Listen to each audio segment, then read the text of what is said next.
Good afternoon, distinguished guests, partners, and colleagues. On behalf of Equity Group Holdings, it is a pleasure to welcome you to today's webinar titled Framing East Africa's Coffee in a Regional and Global Context. My name is Mavish Malik, the Associate Director for Trade Relations at Equity Group. East African coffee is not just recognized globally, it is respected. From the highlands of Kenya, Ethiopia, Uganda, Rwanda, and Tanzania, the region offers exceptional quality, diverse flavors, and a rich coffee heritage. Today, we are building momentum, growing global demand for premium, traceable coffee, rising opportunities for differentiation, and increasing focus on sustainability and climate-smart production. This is East Africa's moment, not to just participate in global markets, but to lead in the premium segment. Our discussion today will focus on three key areas. The first one being aligning stakeholders across the region to break down silos and create coordinated, mutually reinforcing value chains. Secondly, identifying high-impact investment opportunities that unlock productivity, efficiency, and value addition. And lastly, exploring and understanding tools like geographical indications to position East African coffee as a protected premium global brand. At the center of enabling this transformation is Equity Group, connecting farmers to markets, structuring efficient and resilient value chains, and supporting initiatives like GI that allow farmers to earn premium prices and strengthen regional brands. Today is about moving forward together, from fragmentation to alignment, from untapped potential to targeted investment, and from global recognition to true premium value capture. Let's explore how East Africa can define its identity, protect its quality, and secure its place at the forefront of the global premium coffee market. As we progress with the webinar, we invite you to post your questions in the Q&A chat. Our team will try as best as possible to answer the questions, but also kindly note that the responses to your questions will be shared with all of you in our post-webinar pack. With that, to formally set the stage for this important discussion, I invite our Food and Agriculture General Manager, Mr. Nawa Lubasi, who will frame the strategic context for today's discussion. Nawa, over to you. Thank you, Mavish. Good afternoon, good morning, and good evening, depending on where you're listening and viewing this webinar from. My name is Nawa Lubasi. I'm the Group General Manager for Food and Agriculture. And on behalf of the Equity, thank you for taking the time to engage in what is a timely and important conversation for our region, for the global coffee industry, and for the millions of households whose livelihoods depend on this crop. Coffee is more than a commodity in East Africa. It is a strategic economic asset, a source of foreign exchange, and from countries such as Kenya, Uganda, Tanzania, Rwanda, Ethiopia, and the Democratic Republic of Congo, it is a critical driver of rural incomes and employment. Collectively, the region plays a significant role in global Arabica and Robusta supplies. Today's discussion is therefore not only about production volumes or export trends. It's about where East African coffee sits in the global value chain, how competitive it truly is, and what needs to change if the region is to move from being primarily a supplier of green coffee to becoming a value-driven, resilient, and differentiated origin in global markets. Globally, the coffee sector is under pressure. Climate volatility, input cost inflation, changing consumer preferences, and tighter sustainability standards and heightened scrutiny around traceability and carbon are reshaping demand and supply alike. At the same time, consumption growth is increasingly concentrated in emerging markets, while premium and specialty segments continue to expand in mature markets. These shifts present both risks and opportunities for East Africa. Regionally, we face familiar structural challenges: fragmented smallholder production, aging trees, limited irrigation, inconsistent quality, and constrained access to affordable finance. But we also have clear advantages: rich agroecological diversity, strong reputation for quality, growing regional markets, and improving logistics. And of course, increasing interest from global buyers in responsible and traceable sourcing. At Equity Group, we view coffee not as an isolated value chain, but as part of a broader agriculture and industrial ecosystem. Our role as a financial institution, deeply embedded in the real economy, is to sustain transformation across the chain, from farm level productivity and climate resilience to aggregation, processing, trade, and market access. Finance is not sufficient. It must be paired with partnerships, data, technology, and of course, market linkages. This webinar is therefore designed to do the following things. First, to place East Africa's coffee sector within its global context, understanding where demand is headed and how origins are being differentiated. And second, to examine regional dynamics, including competitiveness, investment gaps, and policy choices that matter. And finally, to also identify actionable pathways. Hopefully, this will be a productive and time well spent for everyone. And thank you once again for joining us. And with that, I declare the webinar officially open. Thank you. Thank you very much, Nawa. Most grateful for your remarks. I'm now delighted to invite Isaac Mithenia, our food and agriculture specialist in coffee, to take the stage. Isaac will give us a sharp and insightful overview of East Africa's coffee value chain, showing us exactly where value is created, where the critical gaps are, and where the biggest opportunities lie. Isaac, the floor.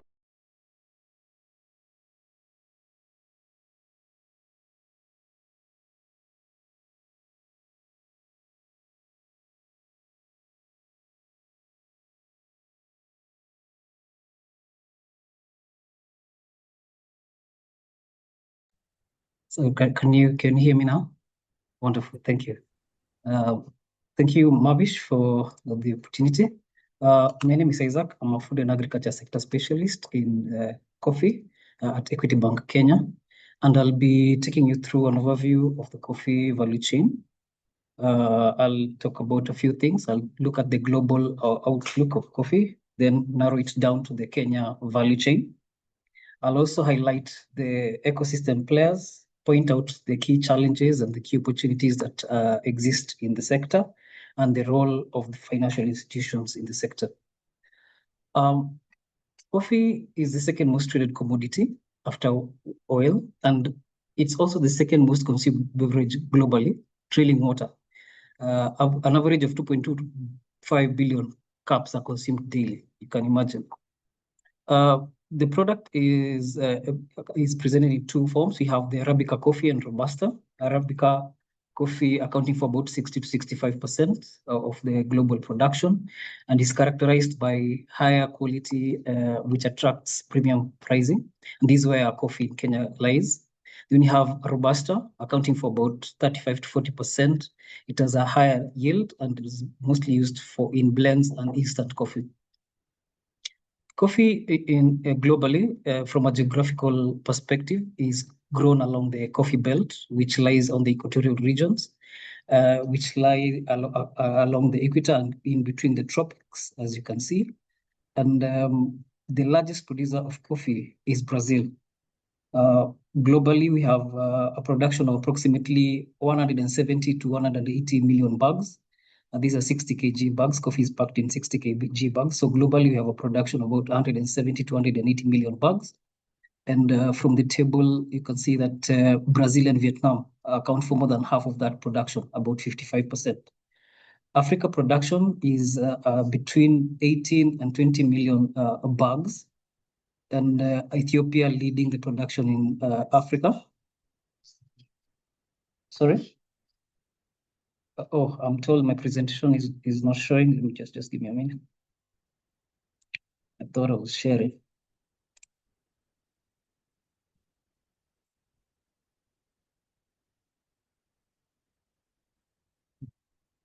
Is it up now?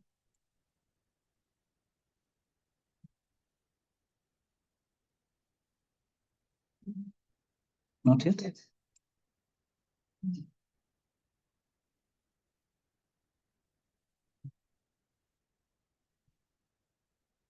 How about now?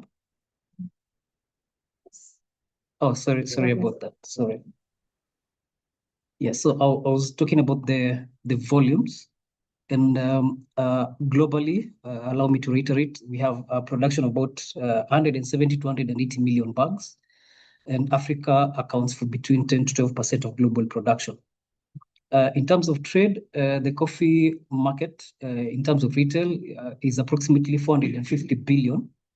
But what is attributed to production, the green coffee trade is about 30 to 35 billion. So what that shows is that a lot of value is in the trade after through value addition. But important to note is that while coffee attributes just about 10 to 12% in Africa of global coffee production, its importance in the global market is not defined by volume, but by value, quality, and origin differentiation. This positions African coffee, and particularly Kenyan coffee, at the center of premiumization trend shaping global demand. Coming closer home, we like to look at production in Kenya, both from a production perspective and market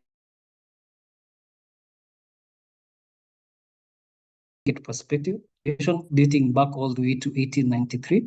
And our coffee is well known through the high cup profile, and we produce mostly Arabica.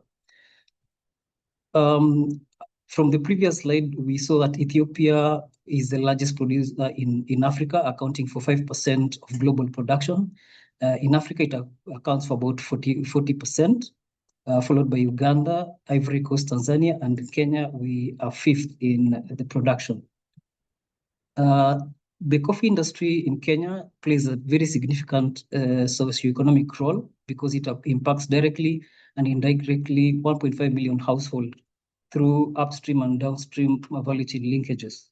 The production is primarily in two systems. We have smallholder farmers and estates, and smallholder farmers account for 70% of coffee production in the country, and they are organized into cooperative societies. And then the estates account for 30% of production. These estates are large-scale growers managed as individual enterprises. From the table, this is statistics from Agriculture and Food Authority, Yearbook of Statistics 2025. And we can point out that coffee contributes 0.3% of Kenya's GDP. Now, that is from the last reported crop year 2023-2024. And from the year before that, we can see area under coffee has improved from 111,902,000 hectares to 113,500 hectares. And as we speak right now, this area under coffee is significantly increasing due to a lot of interventions, both from private players and the government, to increase the production and area under coffee. In terms of production, we produce about 49,000, say 50,000 metric tons of coffee. And as highlighted earlier, 70% is from smallholder farmers and 30% from estates. In terms of productivity, we still have a low productivity because our production per tree is between 2 to 3 kilos per tree.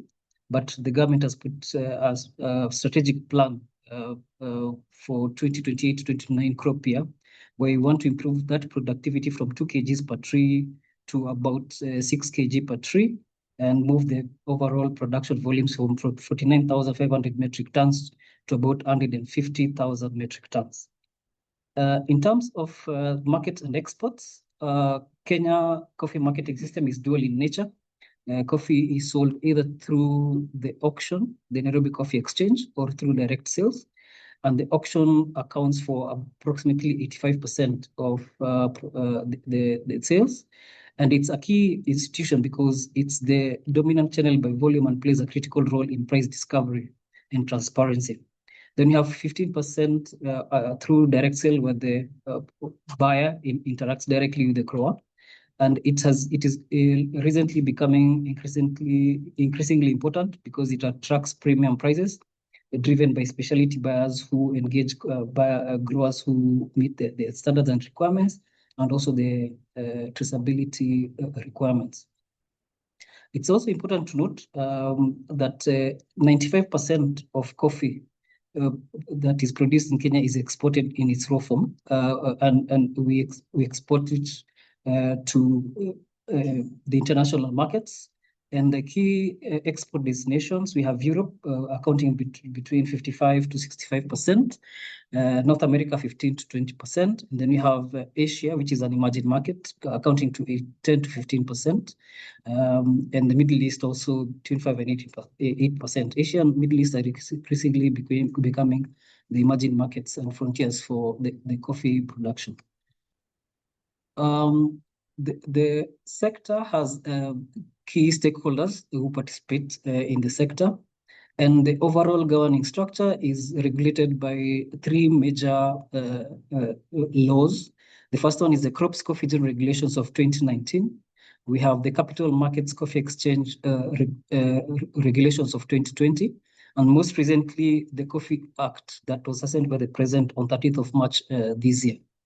And these regulations then operationalize and govern the sector all the way from production to the market.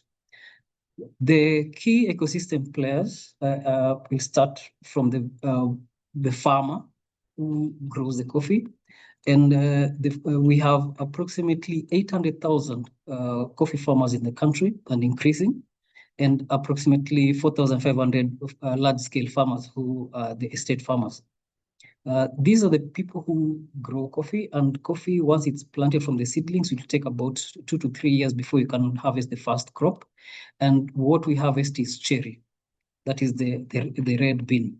So from there, for smallholder farmers, they will take it to their cooperative society. Remember, I earlier alluded that the smallholder farmers are aggregated to cooperative societies, where the primary processing takes place. For estate farmers, they will have their pulping machines with them. So that is the first processing, where the cherry is processed into what we call parchment. Currently, we have about 627 cooperative societies, which have a cumulative total of 1,230 factories or pulping stations. So this is where the cherry is processed from cherry to parchment, and then the parchment is graded into various grades, including P1, P2, P3, and PL. And then it is then taken to a miller who does the secondary processing or the dry milling. And this parchment is then processed from parchment to green bean or clean coffee. And this is the commodity that is traded.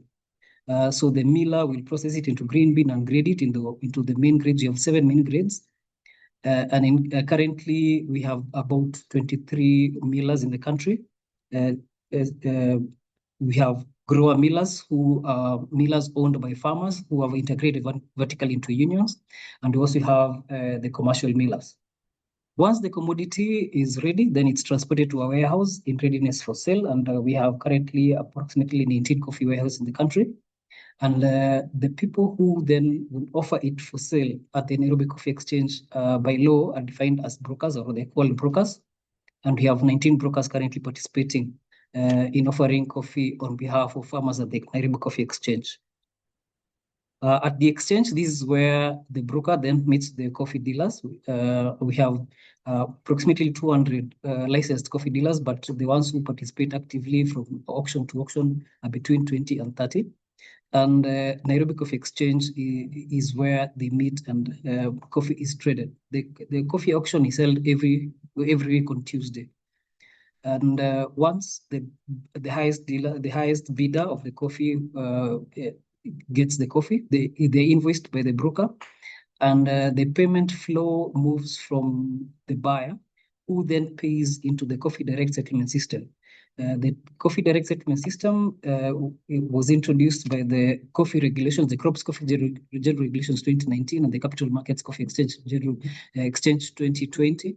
And it defines the direct settlement system as a banking facility provided by commercial banks regulated by Central Bank of Kenya, and the main aim is clearing and settlement of coffee sales proceeds.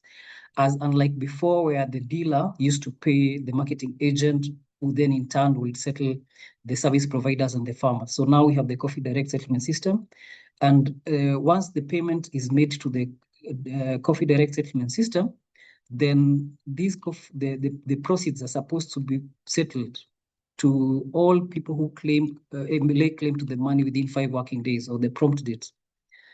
So the fees are paid to the broker, the warehouse fees, the broker commission, the miller fees, and then the net is credited to the grower. In terms of government participation, we have government coming in as a regulator from the regulations, and most recently the Coffee Act.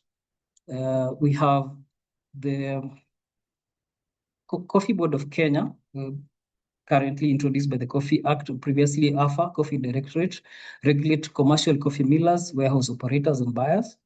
Then agriculture being a devolved function, we have the county government coming in, regulating the pulping station, grower millers, and the warehousemen. And then we have Capital Markets Authority oversighting and regulating the coffee exchange and the brokers. So the sector has a number of challenges that still persist, and I'll be looking at the key challenges that are in the sector, as well as the opportunity that we can identify from the sector. From the challenges perspective, the first one is low yields. As I had alluded earlier, we have low production of between 2 to 3 kilos per bush, and the crop has a potential of giving even above 10 to 15 kilos. So we have low yields and aging trees due to low quality inputs or lower access to quality inputs capacity or good agricultural practices among the farmers. Then the other challenge is fragmentation in the sector. We have weak coordination among farmers and the sector players, and inefficient aggregation and processing. And as now I alluded earlier, then this is where we come in to support the coordination between sector players. We have limited value addition. We export raw beans. We do very minimal value addition in Kenya. We export 95% of coffee in its raw form. And so we don't command a lot of value from the commodity that we grow. We also have financing gaps and constraints in financing, where either it's not accessible or it's expensive. And even when it's available, it's not structured to the crop cycle or the particular need of the different sector players. And also, financial institutions view agriculture as a risky venture. And on average, commercial banks commit between 2 to 5% of their loan books to coffee. So then that means that there's limited access to credit by sector players. We have weak branding of the commodity. We produce a premium commodity. Kenyan coffee is known globally and worldwide as a premium coffee, Arabica coffee. But then this is not really put out there into the market. And that's where one of the key discussion points in this webinar will be GI, geographic indications, to see how can we then bring up and improve how we protect our coffee outside there. Then the other challenge is compliance and traceability pressures. Recently, we have increasing global regulatory requirements that directly impact the farmer, including the EU DR regulations, traceability for coffee, and the digitization in the sector. Remember, digitization from the coffee regulatory perspective it's not just a suggestion, it's now a legal requirement that all sector players are digitized, and this might not be easy, especially for the smallholder farmers. So that becomes a challenge. But with these challenges, we have comes the opportunities that can be harnessed.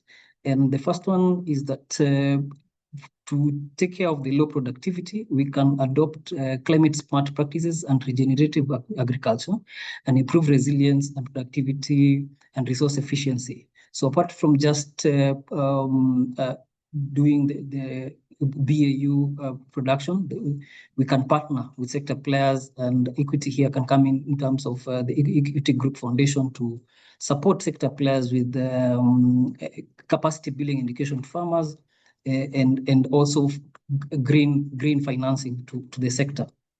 The other opportunity here is dual market optimization. I mentioned that we have both auction and direct sales, and we've seen that the direct sales mostly is for premium buyers.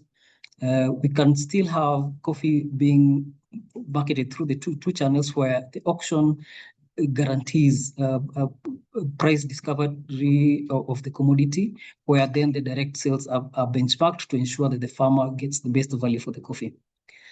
The other opportunity is value addition and local processing. We've seen that we have a very low value addition within the country, and this gives an opportunity to invest in processing, roasting, and packaging, and to capture more value in the coffee. And also these will go a long way in also increasing the local consumption of coffee.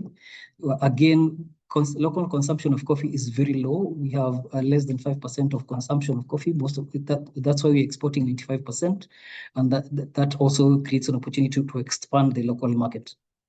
Then we have structured financing and ecosystem banking. So financial institutions like Equity Bank, we do understand that financing to the sector should be tailored specifically to the sector to meet the very need of every sector player, and also to match the cycles and the need. So what that will do is it will support the sector unlock investments, scale, and resilience.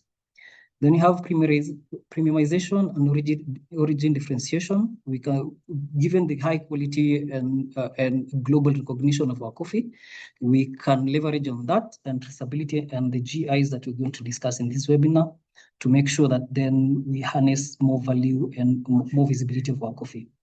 And the other opportunity, which is last but not least, is digitization.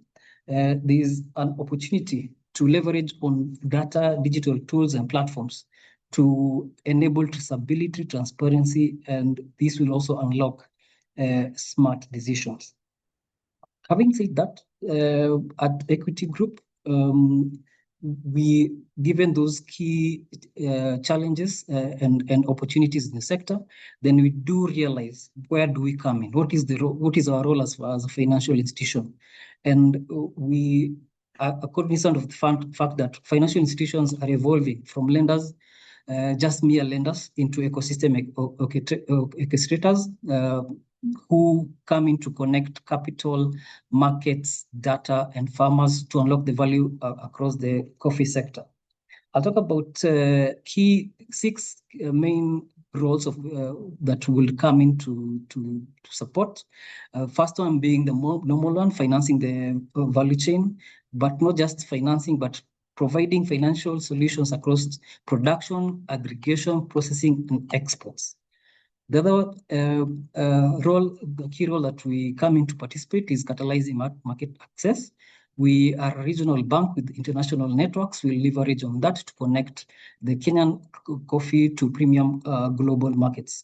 What that does is it expands demand, enables premium market participation, and reduces dependency on intermediaries. The third key role is supporting SMEs and cooperatives, and we come in through capacity building and structured finance to ensure that sector players have capacity building, structured financing models that meet the purpose and match the cycles, and governance strengthening. And what that does is that it will improve aggregation efficiency, enhance farmer bargaining power, and build resilient institutions. We also come in driving value addition by investing in processing, quality, and upgrading and certification. And this will help move Kenya's coffee up the value chain, increase export earnings, which will trickle down to the farmer through higher margins. We also facilitate partnerships, both regionally and internationally, by convening public-private collaborations to unlock investment and scale impact. In fact, this current webinar is one of those interventions that we're having. And what that does is that it will bring in public-private partnership, blended finance structures, and enhance collaboration between players, government, private sector players, and development partners. Then we'll also come in to advance sustainability through climate smart agriculture financing, support for compliance, which will ensure long-term sector viability, protect market access, and position Kenya in premium sustainable markets. So how then do we ensure that what we're saying is just not mere words, but actions that we are committed to do? For us at Equity Group, coffee is not just a crop. It's a critical value chain at the heart of our strategic plan. We have a very elaborate and ambitious plan, which we call the Africa Recovery and Resilience Plan. And it embodies the full spectrum of ARRP ambitions, from farmer inclusion to digital integration to value addition and the rest. The plan has 6 main pillars. The first one is food and agriculture, which is the primary sector, and we intend to drive higher productivity and output. We have manufacturing and logistics, which encourage value adding ecosystems. We have trade and investment to stimulate intercontinental trade and increase regional and international linkages. We have MSMEs, which are a key sector in our economy, and we come in to catalyze entrepreneurship and connect to value chains and trade corridors, specifically in this coffee sector. We have social and environmental transformation, and we come in to champion social and environmental transformation, and then technology-enabled ecosystem. But in a nutshell, the main objectives of the ARRP, or the Africa Recovery and Resilience Plan, is we intend by 2030, which is the first phase, to have inclusivity of 100 million online businesses and consumers. And this means that economic and social inclusion of more productive households and financial enabled value chains will be achieved. We also target to have 5 million brewing businesses and 25 million brewing customers. And what does that is that the brewing businesses will drive value chain expansion and employment, while consumer brewing will enable household aspiration and enhance the livelihoods. We also target to have 25 million jobs directly and through and indirectly, another 25 coming to 50 million jobs. And last but not least, and which is critical to this conversation, is that we want to make sure that we allocate 30% of our loan book to food and agriculture. As I stated earlier, most financial institutions view agriculture as being a risky enterprises, and at most commit about 5% of their loan books. We are ambitious enough to commit 30% of our loan mix to food and agriculture, 15% to manufacturing, and 65% to MSME. So we are committed, deliberate, and bold enough to come in with a full force, and we would like to ensure the sector players that we will walk the entire journey together. So having said that, I will thank you for listening to me, and I would like to yield back to Marvish. Thank you very much. Thank you very much, Isaac. That was very insightful. And it's very much aligned to today's conversation, because understanding the coffee value chain is key to unlocking growth, investment, and global premium positioning for coffee. Ladies and gentlemen, kindly note that Isaac's presentation will be shared with all of you in our post-webinar pack.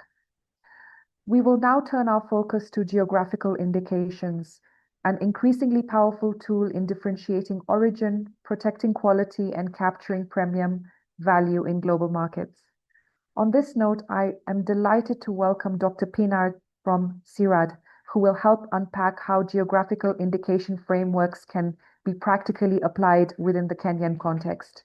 In particular, he will explore, number one, how product quality is linked to a specific geographical area and its community of producers, incorporating the notion of terroir, which combines both the physical environment and human factors. Secondly, the process of organizing producers as well as establishing systems for quality control and certification. Thirdly, enhancing traceability to meet modern standards, strengthening market connections between producers, traders, and consumers, adding value to products, and providing legal protection against counterfeiting. And lastly, leveraging the country's diverse terroirs and its well-structured production system. Dr. Pinard, over to you, sir.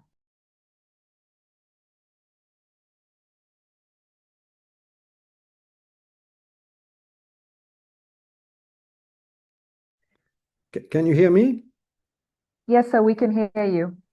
Okay, so thank you for this introduction, Mavish. Yes, I'm going to speak about the geographical indication concept. You can consider it as a tool to support the development of farmers and farmer organization. And I'm going to make a brief presentation of the concept to further open any kind of discussion, and I will be really delighted to continue. Just to show you here on the right side, the logo of the European Union about geographical indication for its official recognition on this very important market, as Isaac mentioned. What is and what are geographical indications? Take it as something very official. It's a certification scheme which has been officially recognized during the World Trade negotiation. And you have here the official definition of the geographical indication, where the concept rely on the connection between one specific origin and a given specific product. And you built a certification scheme based on this very important and essential relationship.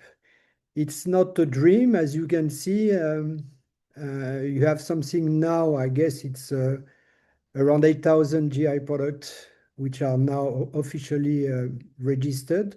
The big champions are Europe, maybe for historical reason, and Asia for its potential for development, and the newcomers, as you can see, Africa, Central America, put it that way, and Oceania.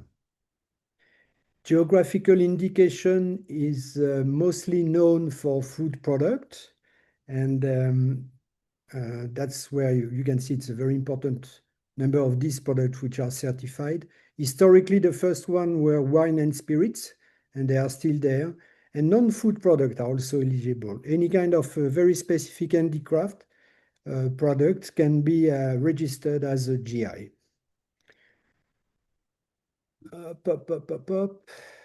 To give you some, sorry.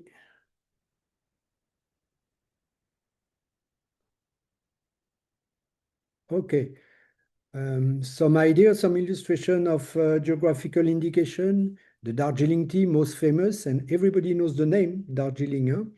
But you have some others, and I'm giving you here example of rooibos, which is some kind of herbal tree from South Africa, rice from Thailand, or meat with the goat meat from Argentina. The story of GI starts when, let's say, when you have this relation which exists, a strong one, meaning a product with a very known and renowned quality, which is produced on a limited geographical area by a community of producers. And once you have this relation, you can start to think about a GI. It will help you to develop the concept. And actually, a GI is simply to document, to make this relation very explicit, to prepare a nice document which will present this relation, explain this relation to, let's say, to people or to local or to legal authorities. And once you have this relation very explicitly documented, then you can go for legal recognition and what do you say that? Legalization of the process. And then the GI indication will start to know as a legal entity, and we'll see it as some advantage. So practically the work, once you recognize that this relation exists, is that you will have to specifically describe the quality, that you are talking about. You have to give its characterization. And most importantly, you have to prove that it is unique, that it cannot be produced elsewhere. And this is very important. Its uniqueness linked to a defined area. It is what we think about. We need to describe this area. We need to bring boundaries to this area. And from there, we introduce the concept of terroir, meaning it is in this specific location, this environment that permit the creation of this specific quality. And this is an important link that has to be demonstrated while presenting or thinking of a GI registration. And finally, who will do this work? Well, this is clear. It is the people who are involved in the production of the product, and these people are group working all together in what we call a GI and association, who will explain how they develop the product and how they maintain the quality of the product. Still, practically, what does this mean? It means that the GI association, which will be created, which has to be created, a group of people decide to join and to work together to do what? Alors, first of all, who are they? Well, it is clearly all the people who are involved in the product production. And so there can be many. It's not only the producers. It can be the organization, but it can be also the processors and sometimes the traders who are working all together with the producer to develop the production and to make it, to maintain it, put it that way. This community of actors will work on the creation of the GI association. So the status of the association has to be defined, and the status of the association has to be legally registered. And this is important because the GI association will exist as a legal entity. The association will work on the quality description. They will describe the characteristic of the product, its property. They will define if we take the example of coffee, the taste, the flavor, the aroma of their production. And they will put it in writing. They will say that this coffee, the one we are producing, has this quality. If you think about in terms of certification system, GI is the only one who is describing the quality which is product. They are not only saying it is good or bad, they are saying it is good because this. And this brings lots of advantage. We'll discuss that later. The GI association will describe the process, the way the quality is generated, what are the environment, what are the practices, what are the traditions that are implemented to leading to this quality. And they will also guarantee a lot of control, meaning they are claiming that there is this quality and that it is produced in that way, and they will certify it through control measures that are implemented. As I mentioned, they will link the quality to a unique area, and this is important, and that's where the definition of terroir is coming. The terroir will lead to this unique quality, and only this one, not another one.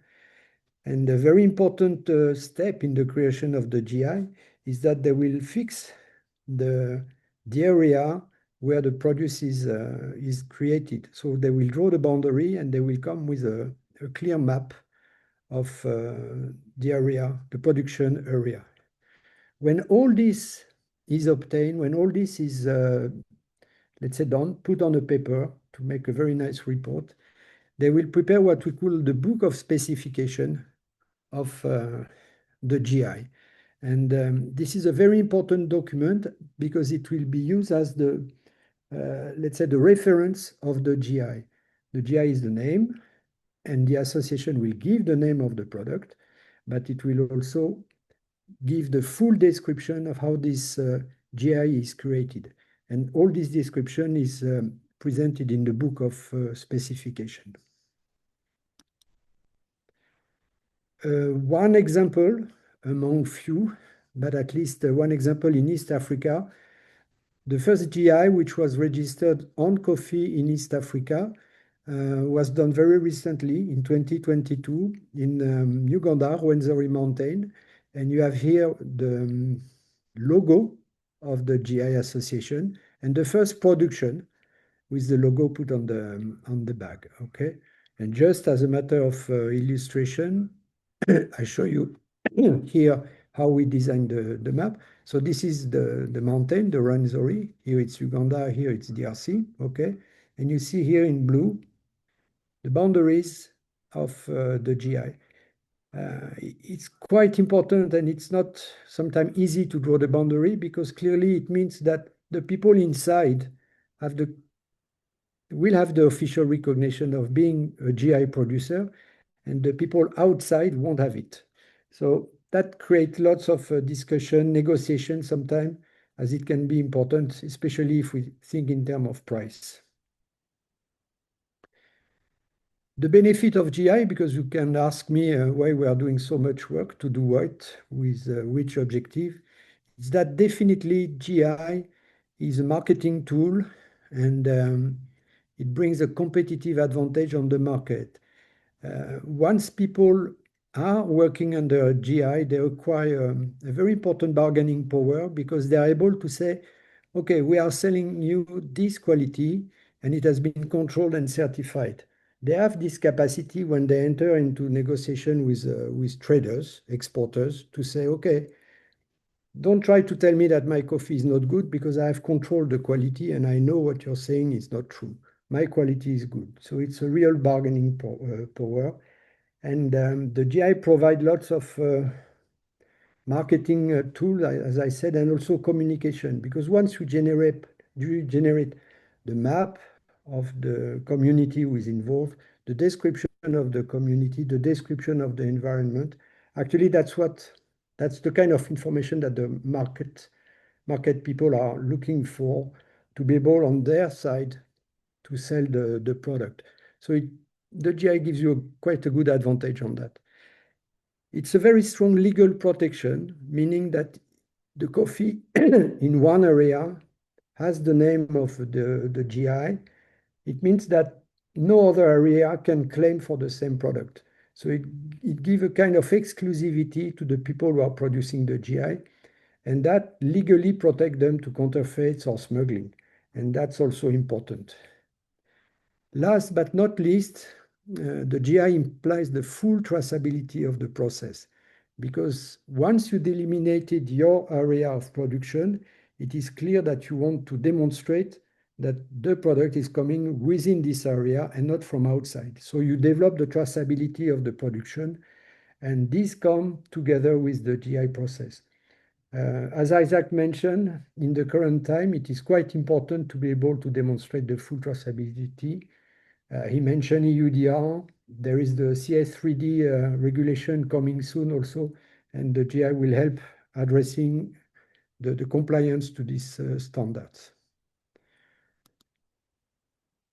I'm not cheating you when I'm telling that GI gives some competitive advantage on the market, and I will show you here only one example. I don't have the time to do more than that.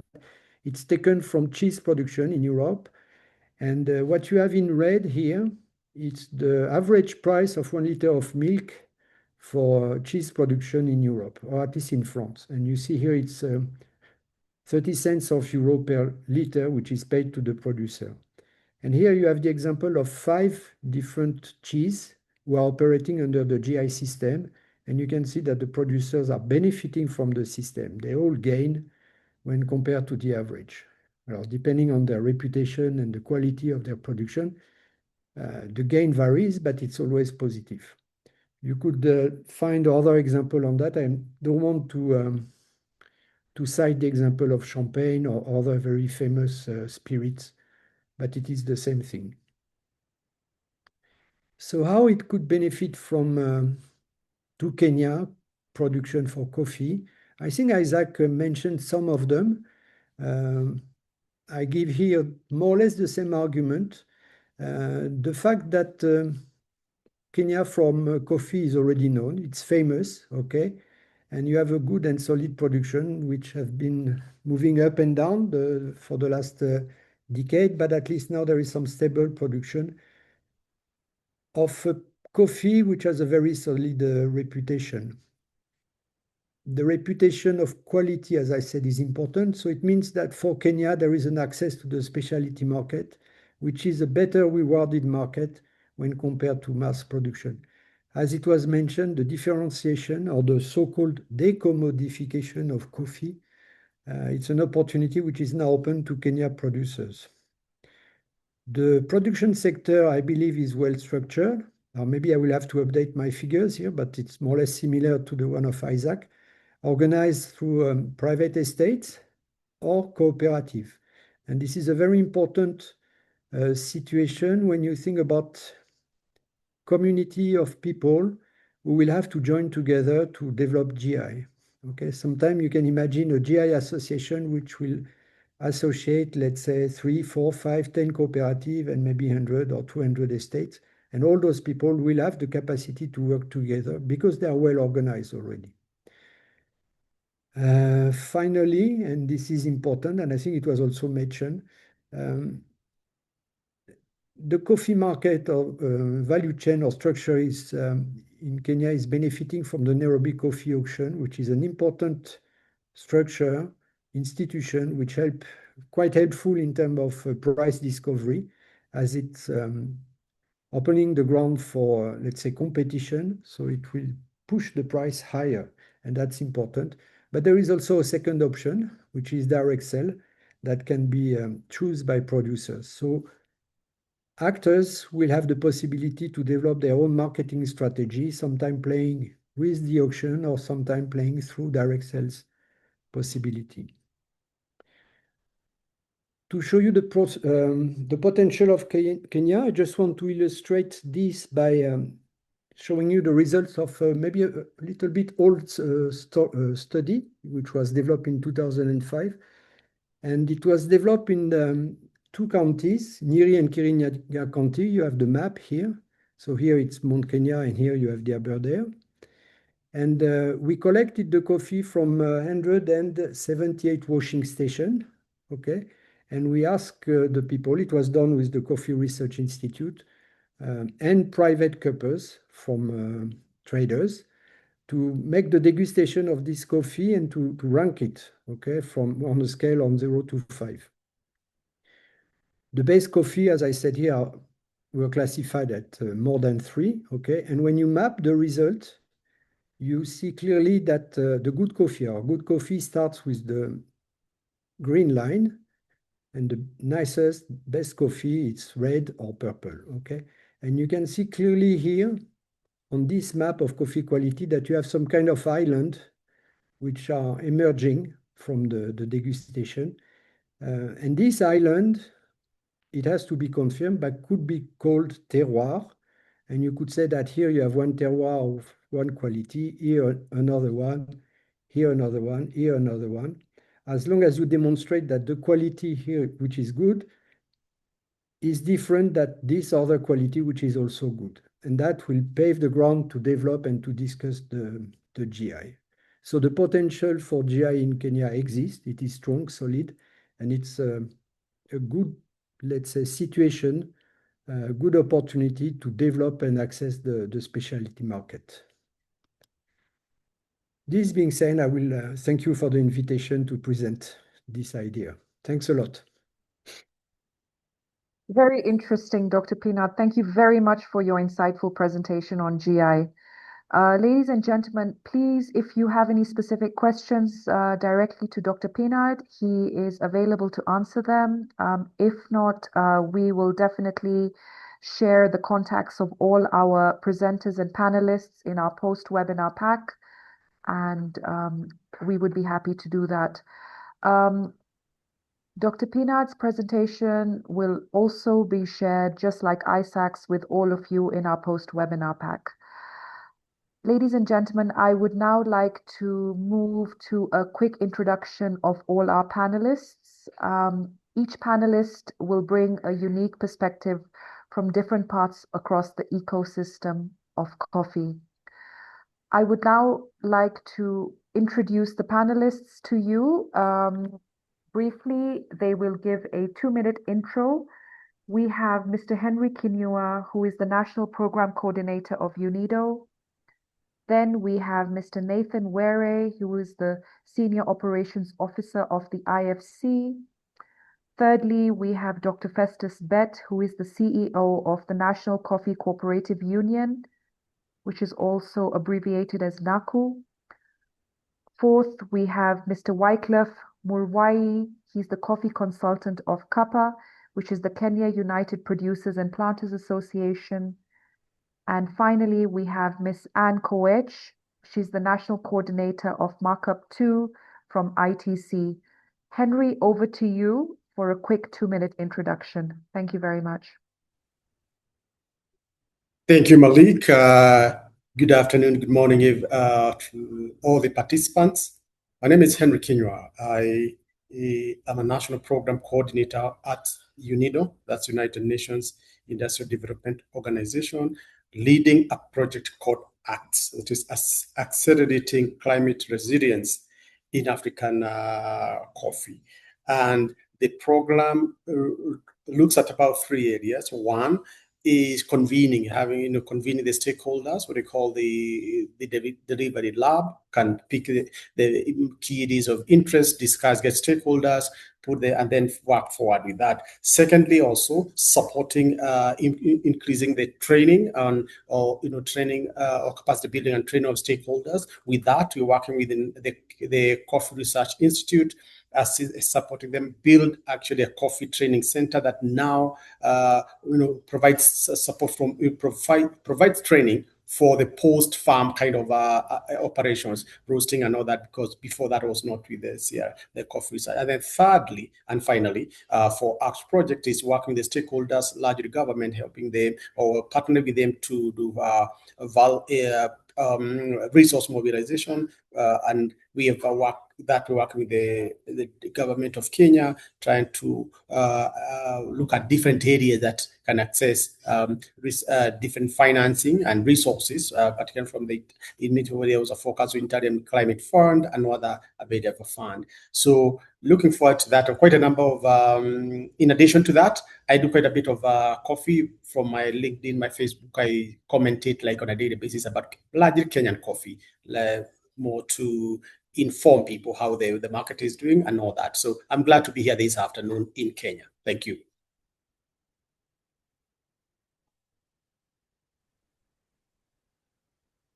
Thanks, Henry. Nathan, over to you for a quick introduction, please. Thank you, Malik. Hope you can hear me very well. As introduced, my name is Nathan Were. I work with the International Finance Corporation, or IFC. I'm a senior operations officer there, and I lead our pre-investment and technical assistance support for agribusiness for Southern Africa. I'm based in Africa, but I'm also originally from Uganda, and I'm also a coffee farmer. I have some 4 acres of coffee, and I've been farming for close to 12 years or so now. So maybe just a little bit about the IFC. So IFC is the private sector arm of the World Bank Group. We are the single largest development finance institution focused on the private sector. And for agribusiness specifically, we do finance private sector companies, and our definitions of agri is from farm to fork. As IFC, we play across the capital structure, providing debt, equity, and mezzanine instruments to private sector companies that enhancing job creation, but also supporting development of local economic systems in countries where we operate. But besides the financing, we also do provide technical assistance, which is the work that I do. And focus here is really on developing supply chains for our agri clients. I think with the exception of South Africa, Egypt, and Morocco, most of the production systems are really driven by smallholder farmers. And the companies that we invest in struggle to find the raw materials they need to keep up their production and processing requirements. And so to complement the investments in the companies that we finance, we also develop out grower models to support small-scale farmers to increase production and productivity, but also to enhance compliance. And I think specifically for coffee, we have 2 projects, one in Zimbabwe, working with close to 2,000 small-scale farmers, and another one in Uganda, also working with close to 4,000 small-scale farmers. For our client Nespresso, who sources this coffee and then exports it into the EU. We've been helping them to increase production, productivity, and also comply to. Yeah, so I'm very, very excited to join this webinar, and thanks to the Equity Bank team for extending the invitation to the IFC. Thank you. Over to you, Malik. Thank you, Nathan. Dr. Bet, over to you, sir. Hello, everyone. Thank you. My name is Dr. Festus Bet. I'm the CEO of National Coffee Cooperative Union. And NACU is an umbrella body of all cooperative societies in Kenya. And we work with small-scale cooperatives to support them in terms of policy and advocacy. We also facilitate training on capacity building to our members. We also advocate for market access and value addition. And at the same time, we also carry out research and sector development. We also strengthen our cooperatives in terms of governance. Apart from that, our cooperatives come from over 33 coffee growing counties and with over 20 cooperative unions. So our major focus has been to ensure that the production is well taken care of and our farmers are enabled. So in terms of production, our main key role is to enhance production and ensure that our farmers get quality prices and affordable farm inputs. I think that's that for now. Thank you. Thank you very much, Dr. Bet. Wycliffe, over to you, sir. Yeah, good afternoon, everyone. My name is Wycliffe Murwai, or Wycliffe Murwai. I sit in for CAPA. I'm a technical consultant with Coffee United Producers Planters Association, CAPA, which represents large estates. I think Isaac gave us a very good overview of Kenyan coffee. So you know that the estates produce 30% of Kenya's production. I have 35 plus years in the coffee industry, maybe in the large estate sector, starting off as a farm manager, a consultant, a processor, and an exporter. So that's how CAPA sent me to represent them. So about CAPA, CAPA represents the large estates. So the estate sector is divided into small estate sector, which are basically family holdings, and large commercial farms that are at least 100 acres in size. These large estate farms have a unique challenges, especially on marketing and financing. They are not managed as family units, they are commercial. They employ people, so financing is a major issue for them. Some of them may go out of business if they don't find tailored finance that can support them. And two, they need to find markets when they need them. Cash flows are very important to them. Lastly, they are commercial entities. They work with profit and loss. If they make loss, they make commercial decisions to exit. And part of the reason Kenya's coffee production has been declining has been because of the large estates. When it doesn't make sense for them to continue in production, the shareholders make a decision and they exit and they go into other productive sectors. I can give you the example of Kakuzi. Kakuzi used to be a large-scale coffee producer. They exited coffee completely and are now doing macadamia and avocado and forestry. So these large coffee producers are rational people. So they work on profit and loss and they invest in a sector but we still think that coffee is viable in Kenya, and we are very happy to be on this webinar so that we can find solutions to their financing needs. Thank you very much. Thank you very much, sir. Anne, over to you, madam.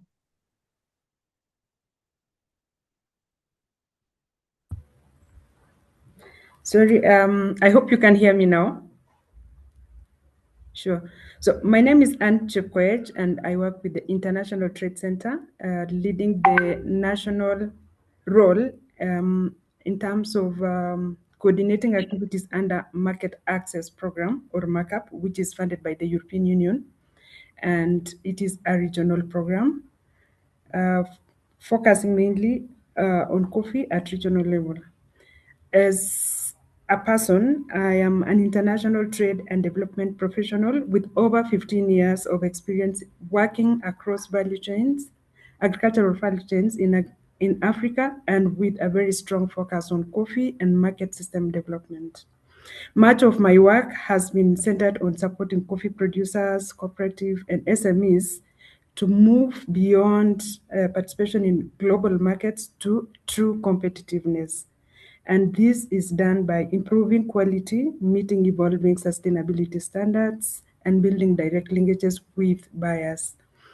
I'm particularly very passionate about ensuring that women are not only visible in the value chain, but are actively participating as entrepreneurs, suppliers, and exporters. I have had the opportunity to work closely with coffee sector through different roles. I have been a fair trade liaison officer, supporting producers in Kenya and Tanzania. I also worked for an organization called FOSI. FOSI stands for Common Code for Coffee Community, where I was the regional, I was the East Africa regional manager, and where I engaged very closely with the producers, exporters, and global industry players on responsible sourcing, traceability, and sustainability. I later served as a national coordinator for International Trade Center, She Trades in the Commonwealth program, where I supported women-owned businesses across multiple countries as a national coordinator, and also later joined ITC as a national coordinator for Market Access Program, MACAP 1, and currently I'm in the same phase 2 of the program, MACAP 2. And in MACAP 2, we are working with the coffee community, that is the EAC, supporting the community to first identify market barriers and how to eliminate or reduce them. And secondly, to support the SMEs to be competitive and be able to access markets directly. So our role then is really that of supporting and enabling the coffee sector, SMEs and cooperative, to access premium markets. So for me, positioning East Africa coffee globally, it's not just about quality, which we already have, as been demonstrated by previous presentations by the coffee sector stakeholders and legends who are in this webinar, but how we tell the story of origin. And that is what Dr. Pinar and even Matenya, you said, has already shared in this. So for sure, we would like to see how we build identity around coffees and how we ensure that value of the story is captured closer to the origin. Because ultimately, the future of East African coffee is not about exporting the beans, but it is in exporting identity, traceability, and trust. So for me, this is the conversation that I am looking forward to. Thank you. Thank you very much, Anne, and a very big thank you to all our panelists for these insightful introductions. It's clear that we have a wealth of knowledge and diverse perspectives in the room, from global buyers to policy experts, cooperatives, and farmers on the ground. With that foundation, we are now ready to dive into our panel discussion, where we'll explore the key opportunities, challenges, and strategic actions needed to position East African coffee as a truly premium discussion. It's clear we hear from someone who bridges both advisory and policy perspectives on Kenya's webinar. Henry, who else, as we all know, is from UNIDO.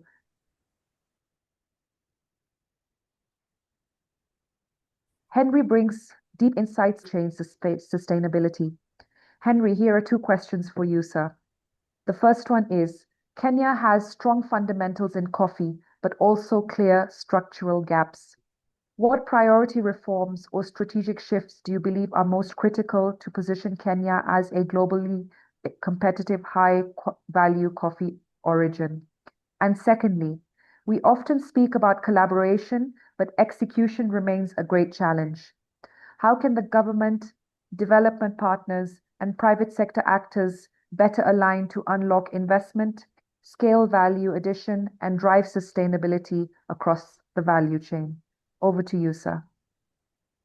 Thank you, Malik. And maybe to start, I think, as you said clearly, yes, Kenya do have a very strong fundamentals on coffee and quite a number of gaps that need to be sorted out. I think the first one, I would look at it from this saying from where I come from, that you cannot have a bridal, a dowry negotiation without the bride, And in this case, you surely and truly can't have a more conversation on coffee without coffee. And therefore, Kenya, the number one priority of what needs to be sorted out is we need to have the beans. We don't have as much beans as we had before. We used to, with time use, we were in the 80s and like about 5% of the group. But today we are only producing 0.45% of the global production. So there is need a lot of concerted effort to ensure that there is a lot of work to be done to increase both production and productivity. And I've seen that from the government perspective and stakeholders.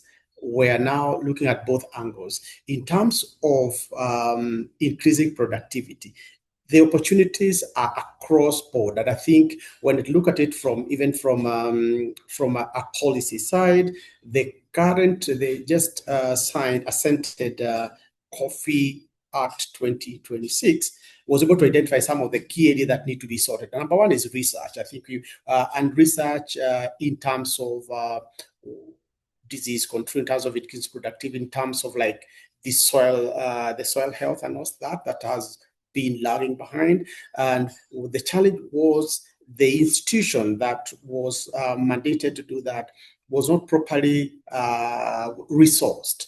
And therefore, the current COVID now introduced an industry levy and also set up now the institute in a manner that it will be able to receive, it can receive financing as a business from government exchequer, from now the industry levies, and also now from different other areas, it will be a business. So I feel that one area that already will now be able to address the issue of research, and therefore we'll be able to address the issue of how to increase the production and productivity.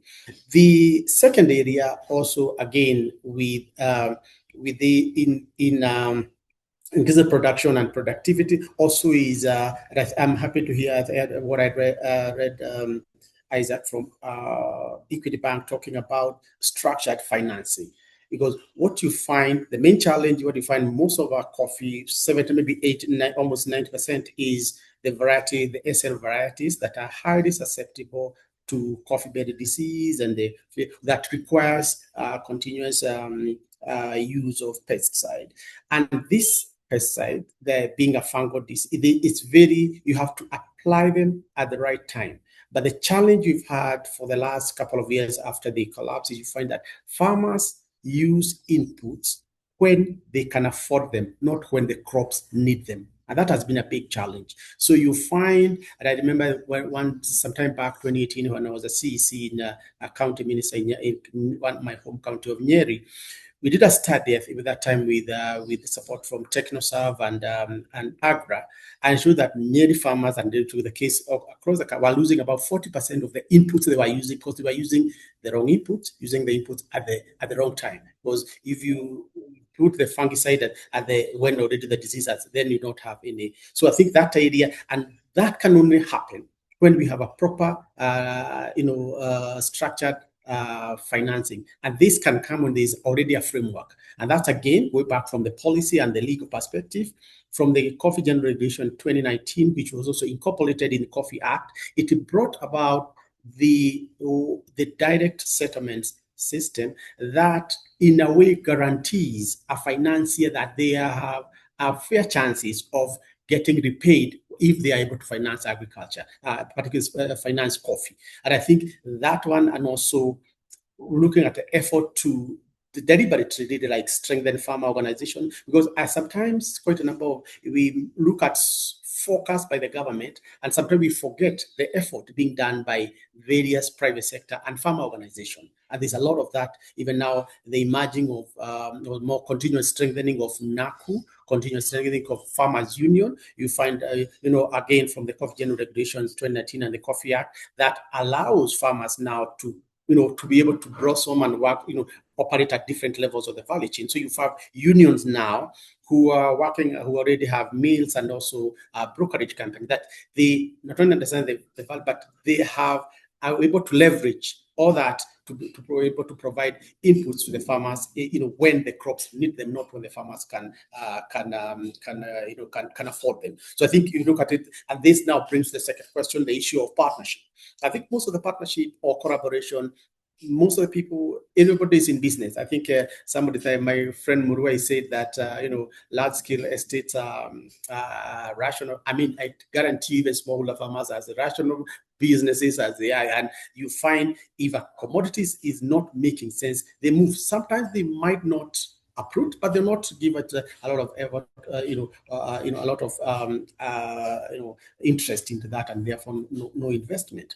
So therefore, with a structured framework within the value chain, what is the role of a producer, what the role of a mill, then that provides a platform where now most of the different stakeholders. So if you look at it now, if we are talking about research, we know now there's an opportunity through the Coffee Research and Training Institute to now that you can convene most of the stakeholders that are already, whether it's private sector or is development partners, with government that can go on that area. Then now with the bring back of the Coffee Board again, that will be able to take a little bit of some of these mandates that you got to convene, and it will not just be a government. It's again, it involves all the different stakeholders. Again, it provides another platform, another opportunity for partnership now taking the coffee forward. And then what you have seen again also in the last couple of years is now the second part of increasing production. I've talked about increasing production, because Kenya been about maybe 280,000 acres, maybe about 13 hectares of coffee. And you've seen most of the coffee, 77% have been in about 11 counties on the eastern side, the east of the rift. But in the last couple of years, you've seen a lot of now, most of the counties opening up, other counties in the west of the rift. We've seen Nandi County, like in the last 10 years, have grown like 560%. We've seen counties like West Pokot. We've seen counties like Nandi. We've seen counties like in Trans Nzoia, really like growing and then increasing that, which also again opens opportunities for both private sector and research, for seedlings, for inputs, and again also making sure that now incorporates that. Finally, now in getting the coffee to the market, we've seen a lot of investment by the private sector himself. We like even now the 4 or 5% of the coffee that is roasted, ground, branded, and exported. We've seen a lot of effort from both large-scale farmers, small estate. We have whether it's Spring Valley Coffee, we have farms like Fairview Estate that not only do that, even they're able to explore not just coffee, the story, what called the agritourism. We have estates like other cooperatives with their we have Keep Carry On also with their brand. We have Rido. So we have quite a number of now private sector who are now taking up that money to move forward, simply because the legal framework allows that and also opens opportunities now. And that's why I'm glad that this webinar is organized by Cooperative Bank, because over here we've had a very, very big challenge of the coffee after it was not attracting financiers and any value chain without finance. Without it is the already challenge that it will not grow. And and when a value chain is well structured, then you're able to see quite a number of different stakeholders. So your question is like, but I'm very optimistic of the Kenyan value chain going forward, simply because not only about the government effort, but most importantly, because the efforts by the private sector, the farmer estate, the co-op. I've seen quite a bit of now coming up the unions. I've seen also now the other service providers, the other providers, whether it's the finance provision, the other businesses providing the warehouses, and now the whole value chain is strengthening, giving me a lot of hope that we are going to have a strong coffee value chain in Kenya. I can speak about coffee until kingdom comes. So let me stop there. Then if there be any question I can get into it. I yield my time for the next panelist. Thank you. Thank you very much, Henry. Your insights clearly highlight the opportunity to build on Kenya's strong fundamentals through a more coordinated, execution-driven action. From a cooperative perspective, greater consistency and predictability in policy can further strengthen trust and unlock long-term planning and investment. There is a real opportunity to better connect the many strong initiatives already underway, amplifying their collective impact. The focus now is on aligning partnerships and implementing reforms in a way that delivers scalable benefits to farmers while attracting sustained investment. Ladies and gentlemen, if you do have any specific question for Henry, please do feel free to post it in our Q&A, and Henry would be able to answer it. If not, we will be able to share all responses from our panelists in our post-webinar pack. With that in mind, I'd like to bring in the next panelist, who is a cooperative voice, to react to some of these points, particularly around policy predictability, access to finance, and how partnerships can be structured to deliver real scalable impact at the farmer level. Cooperatives remain the backbone of Kenya's coffee ecosystem, playing a central role in aggregation, primary processing, and linking farmers to markets. As we think about productivity, value capture, and the growing demands around traceability and governance, the role of cooperatives becomes even more pivotal. To help us unpack these issues from the ground up, I'm pleased to invite Dr. Festus Bett, CEO of NACU, to share his perspective on how we can strengthen farmers' economies, enhance value retention, and build more transparent and resilient cooperative systems. Dr. Bett, I would like to ask you two questions. The first one is, from the perspective of cooperatives and growers, what are the biggest constraints limiting farmers' incomes today, and what practical interventions on productivity, pricing, or cost structures can deliver the fastest impact at scale? And secondly, Kenya produces premium coffee, yet much of the value is captured downstream. How can cooperatives and local actors reposition themselves to retain more value, whether through aggregation, direct marketing, or participation in specialty and differentiated markets? Over to you, sir. Thank you.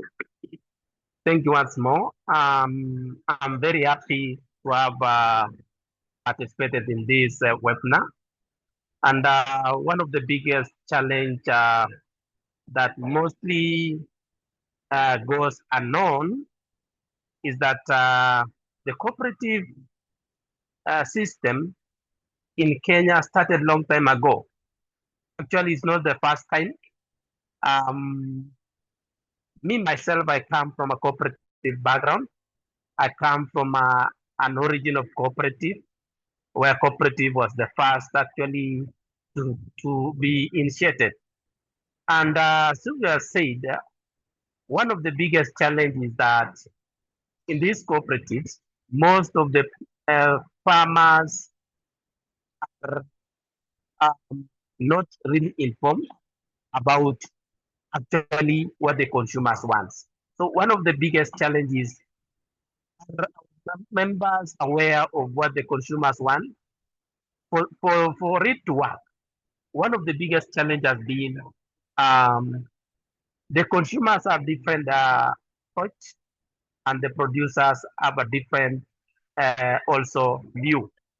So in line with what you have said is that one of the biggest challenges has been the alignment with what the market demands. And as my earlier speaker said, that the biggest problem is production. Why? Because if you don't have the volume, then you cannot have the bargaining power. The average production in Kenya is between 2 kilos and 3, but we have the capacity to produce more than that. To get everything in order, what makes production not to grow is because, one, the spirit of aggregation is going down day by day because the cooperative needs to be strengthened. The cooperative needs the ability to adopt to the current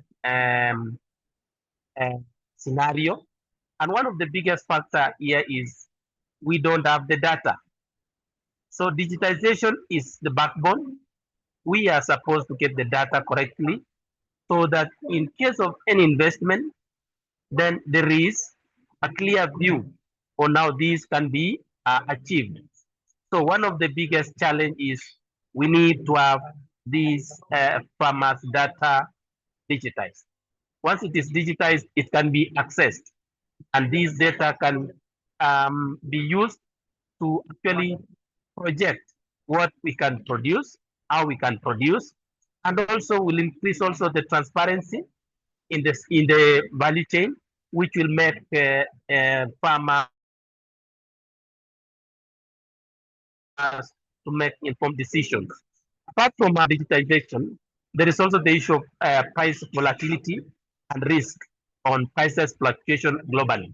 Even though this doesn't provide a solution, there is a lot of challenges in terms of the prices compared to the investment made on these coffee farms. So there is a lot of cost, which mostly at the end of the day, you are not able to get the return on investment. So the prices actually keep fluctuating, but the costs are constant. So to mitigate on this is to enhance production. Once you have the volume, the economies of scales is there. Apart from that, there is a structural gap between the production, the age of the farmers, and the way the cooperative is structured. So this requires a lot of intervention, like capacity building, whereby the farmers are given the key information. They are trained on several issues that pertain to the cooperative. Apart from that, there is also their need for information to be actually shared within the platform. So if the members are fully informed, then they'll be able to produce focusing on specific market. There is this challenge of there is a big gap between the buyers and the producers. So with this, also the gains not used because the value chain is long and there is very few members or farmers who can access this market and have a specific quality product, the needs of the market. Despite this, there is a lot of challenges in terms of climate change, whereby there is varied weather, there is no constant production trend. And this one makes also worsen the problem. So to me, we have also the problem of financial constraint. There is no available capital that can help the farmers to produce without actually laboring so much. We are really very happy because with the intervention from the government to ensure that we get these on board, there is still need to get finances whereby these cooperatives can get them within a very short time. there is an analogy that when you want to produce more and faster, you go with the team. The cooperative model in Kenya is one of the best. Look at the societies that produces or manages their farmers well. We have good examples of cooperative societies who actually work around the clock to ensure that the farmers get the farm inputs, they get the training, they get everything. When you see the production and the quality is very good. So if this model can be adopted across the board, our yields will be very much stable. We'll have more volume, which will attract more more buyers. And at the same time, with the coming of GI, we are able to ensure that there is continuous traceability of the coffee, so that individual buyers and specific buyers can buy specific product or coffee from specific cooperative societies, from specific cooperative group without any doubt. This one will create the confidence, and also it will open up our markets outside. Those are the things that I think if we have on board, these will be helping our people march together. Apart from that, NACO has been also trying to work on ensuring that there is traceability, there is issue of social protection, there is also issue of governance, and all these, if all put in place, it will guide the production process, whereby it will reduce the gaps, whereby most of our farmers are not getting that. Last one, but not least, is that there is the issue of extension services, which requires a lot of attention, because we have over 1 million farmers. And to get all those, our farmers need to get a lot of training to ensure that we have enough people to consult in terms of coffee agronomy. So if our people get that, then we are able to get also the opportunity. I'm very happy because with the introduction of the product that Equity said that we empower the cooperative on issue of financial management, coffee agronomy, insurance. This is going to change the narrative, and most of our farmers will do informed decision in terms of doing the coffee agronomy the right way, because they have been given the right tools. There is the financing, of which I know Equity can really take that as a mantle. We get most of the people doing direct sales, but the biggest problem here is you have to do direct sales and comply with the Kenyan law. So for you to do that, you have to have a financial partner on board who is able to tweak and provide financial resources when needed.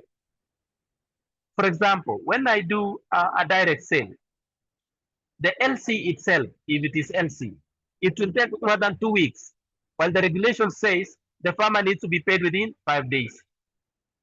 With the presence of Equity as a partner, then we can discount that. The farmers can be paid as we wait for the LC to mature. That was my parting shot. Thank you so much. Thank you. Thank you very much, Dr. Bett, for those insightful and grounded perspectives. What clearly comes through is that strengthening farmer economies is not just about increasing production, but about improving efficiency, reducing costs, and ensuring that farmers are better integrated into higher value markets. Your emphasis on aggregation, direct market access, and the role of cooperatives in capturing more value is particularly compelling. Equally important is the shift towards stronger governance, traceability, and transparency, areas that are no longer optimal, but essential for maintaining Kenya's competitiveness in increasingly demanding global markets. This really underscores a central theme of today's discussion, that unlocking the full potential of the coffee sector will require coordinated action across the entire value chain, from farmer to market, supported by the right systems, partnerships, and investment. With that in mind, let us now turn to the next speaker from IFC, as we continue to explore how these elements can come together to drive sustainable growth and long-term value for the sector. As Uganda continues to strengthen its position in the global coffee market, there is clear opportunity to unlock greater value by simultaneously improving smallholder farmer productivity and building more transparent, traceable supply chains. Given the IFC's extensive experience in agricultural value chain development, your insights on scalable, market-driven solutions would be valuable. I'm pleased to welcome Mr. Nathan Were, who is representing the IFC. Nathan, 3 questions for you, sir. The first one is, what scalable financing or incentive models has IFC seen successful in motivating smallholder coffee farmers to increase productivity and quality, particularly in fragmented systems like Uganda's? Secondly, how would IFC support the development of cost-effective technology-driven aggregation and traceability systems that meet global buyer requirements without overburdening smallholder farmers? And lastly, in IFC's experience, what integrated models best connect farmer productivity improvements with traceable supply chains to unlock premium pricing in international markets? Nathan, over to you, sir. Thank you. Thank you so much, Malik, and I hope everybody can hear me.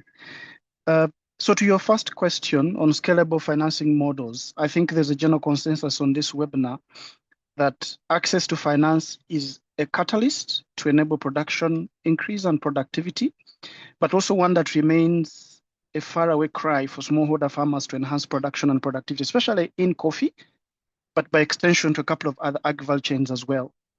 So at the IFC, we've basically seen 3 models that can scale financing, increase production, but also enhance quality in fragmented markets, Uganda, Kenya, and largely around Africa, where production largely remains in the hands of smallholder farmers.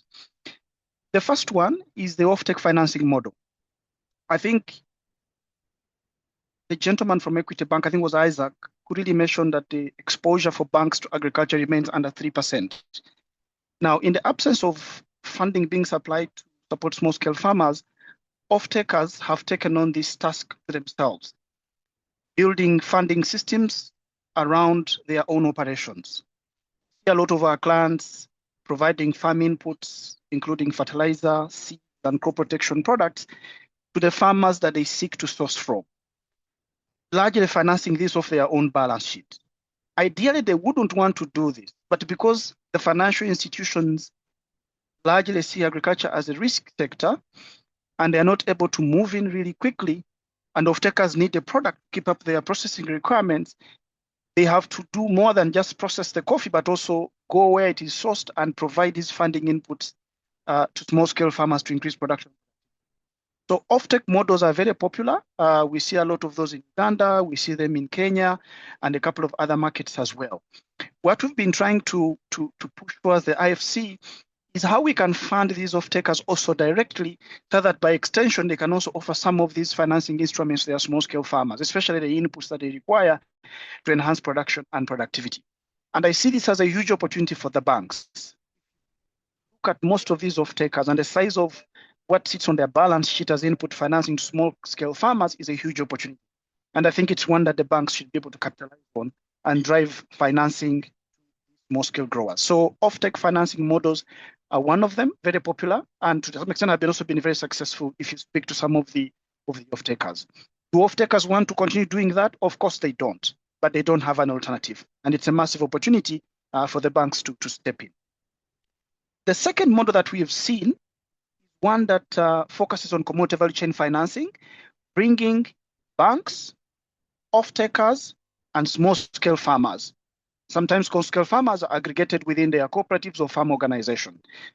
Because the off-takers guarantee offtake, they lower risk for the banks to be able to come in and finance those small-scale farmers, get the inputs they need to enhance their production and productivity at the back of offtake contracts. And we've seen and created a number of these structures, not just in Uganda, but also in Rwanda, where I led a project working with cooperatives and small-scale maize farmers with one of the local banks there. The banks feel much more confident with this model because, one, there is offtake that is guaranteed by the off-taker. Two, the off-takers also go and seek partnerships, right? Provide extension support and also quality inputs that the farmers need in order to enhance their productivity, as it were. So these commodity value chain financing models have been very helpful to de-risk the financing to small-scale farmers, but also to enable the banks to play within this space. The third area that we are seeing that is increasingly emerging, enabled credit and extension platforms. I think a number of agtechs now, I think the gentleman from the cooperative representation alluded to data. And there's a lot of digitization now that is starting to emerge, and a lot of this data on yield, on income, on productivity, now emerging as a very important source of credit scoring models to enable financing to small-scale farmers. A little bit nascent because some of the data quality tends to be neither here nor there, but there's a very strong promise that with these agtech platforms that are aggregating data on farmer profiles and their production capacities and input use and quality, etc., could become a very, very important source of financing to reach small-scale farmers. So in a nutshell, I think the three models that we have seen, one is the one on offtake, where the offtakers take this on their own balance sheet, provide the needed inputs because they need the product in order to enhance production and productivity. The second one, which is focused on commodity finance, which really brings together financial institutions, off-takers, and farmer representative organizations in a tripartite arrangement to de-risk the financing, but also to enable farmers access the inputs and the financing that they require. And finally, the digital-enabled credit platforms being driven by agtechs, leveraging data to enhance financing at lower cost, as it were. On your second question on how IFC could support development of cost-effective technologies, I would really highlight three elements. Number one is that a lot of technology platforms have been developed to do aggregation, to do traceability, capture data, and all these kind of things. I think what we are pushing for as the IFC is to leverage these existing platforms in order to support small-scale farmers, as opposed to going to try and develop new schemes, new technology platforms that are also very costly, but could take a little bit of time. So what we see as the approach to ensure that there's cost-effective technologies that are developed that can service smallholder farmers and improve aggregation without overburdening small-scale farmers is one, leveraging existing systems and agtech ecosystems and platforms that can also be integrated with farmer groups and cooperatives to capture the data that they have. And I think this way we are able to achieve the data on production, collect the data on production, on aggregation, on traceability by using existing platforms at a much more minimal cost. The second thing, which we have also seen, for example, in our coffee project in Uganda, is try to tie traceability to economics and not compliance. I think traceability has been sort of sold as a compliance element, which also makes it difficult for smallholder farmers to comply. So what we've been doing is basically telling farmers that, look, if you become traceable, you can't sell coffee to the European Union, which means your coffee meets the European Union deforestation standards. And by extension, you could get a premium price. Yes, we want them to be traceable. We want them to provide the information on their farm polygons. We want them to provide the information on their farm sizes, crop yields, as it were. But we also want them to do this in a way that is not burdensome and not farmers seeing that this is really something that they must do. Even though they must do it, but we must position it as traceability for what? Traceability for premium pricing, traceability for access to proper markets. So we think that a lot of these technology-driven elements, including data on traceability, should not be marketed as tools for compliance. Smallholder farmers should be helped to understand why they need to be traceable, why they need to meet these requirements, and what is in it for them. And this is what we've been encouraging our farmers to be able to do in order to meet the global requirements for exporters without necessarily having to burden the farmers, as it were. Finally, on this also, I think we need to really ensure that we prioritize user-centric design, because a lot of technology platforms haven't really been speaking to the farmers. Either the language within which they are developed, farmers do not understand, The interfaces of these platforms are quite complicated. A lot of communities don't have GSM connectivity. And so if the platform and technology solutions developed are going to be used in rural communities and they cannot work offline, then it becomes a little bit of a challenge. So by adopting user-centric design in developing our technology platforms, we're able to develop systems that can speak and can clearly be used, or with support, to be used by small-scale farmers, where capability is easier because they understand the interfaces are simple, and there's also the user experience is much more friendly for these small-scale farmers. So in a nutshell, ways that we see as IFC to support development of cost-effective technology systems that do not burden the farmers: one, leverage existing platforms. Don't go to develop something new. Traceability should be tied to economics and not compliance. Teach the farmers why they need to be traceable and what is in it for them, and prioritize user-centric design as we develop these platforms so they are easy to use and can easily be understood. Finally, on your question about IFC's experience to integrate integrated models that connect farmers to productivity improvement, excuse me, with traceability, supply chains to unlock premium pricing for international markets. I think we see one that outgrower schemes that enhance productivity with end-to-end traceability and premium pricing can be one of the key elements. And what I mean here is that even as we think about developing outgrower schemes for smallholder farmers that have traceability embedded in there, we have to put in premium pricing as an incentive to drive compliance, but also to ensure that farmers are adhering to whatever that we're trying to teach them. This is extremely important because if farmers do not see that there will be a benefit in them complying and staying within this outgrower scheme and complying to deliver the crop to the off-taker, it also becomes a challenge. Otherwise, when somebody else shows up to buy the crop, you basically offload it to this person.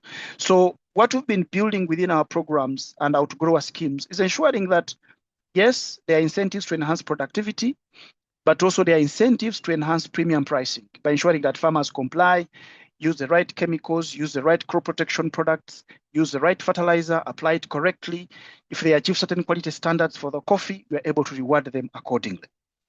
The second model is the hub and spoke model. We've used a lot of this in most of our projects, creating hubs that are closer to the communities.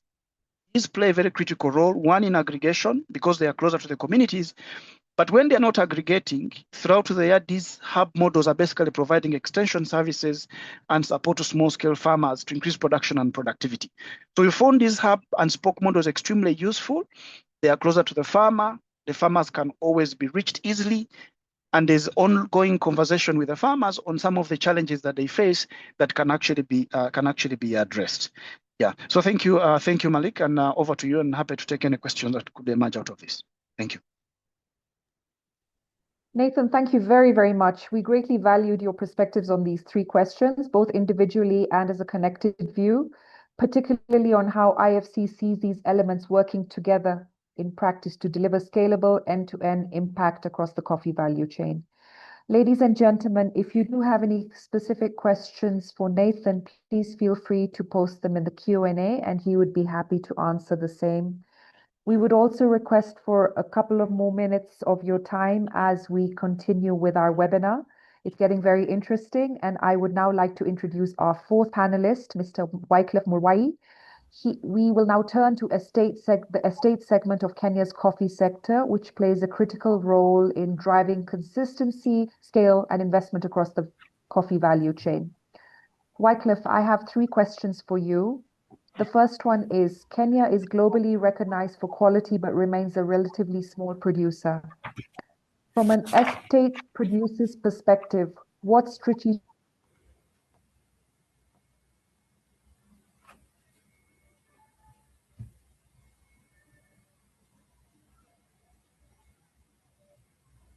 Oop, I lost you.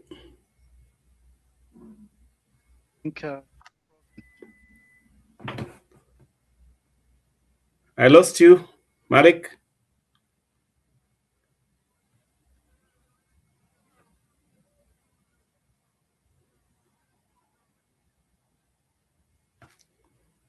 Anybody in can step in for Malik?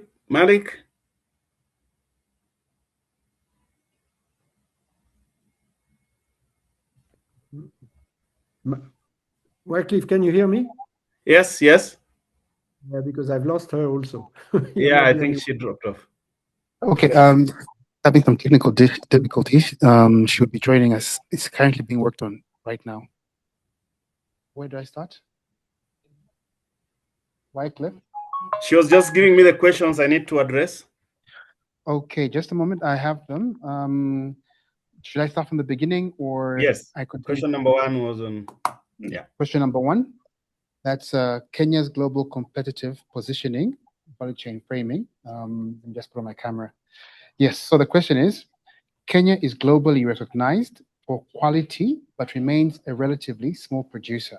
From an estate producer perspective, what strategic shifts are needed for Kenya to compete more effectively against large producers like Brazil, Vietnam, and Colombia without compromising its premium positioning? That's question one. Then Okay. Question two of three is on investment, climate, and capital flows, which is financing the value chain. So the question is, estate coffee farming is capital intensive and long-term in nature. What are the biggest constraints to attracting patient capital into estate coffee, and how can financial institutions, investors, and policy frameworks better support large-scale sustainable investment in the sector? And the third and final question is on export strategy and market structuring. The question is, to what extent does the current auction-centric model support or limit Kenya's ability to access premium and differentiated markets? And what role should direct sales, long-term contracts, or origin branding play going forward?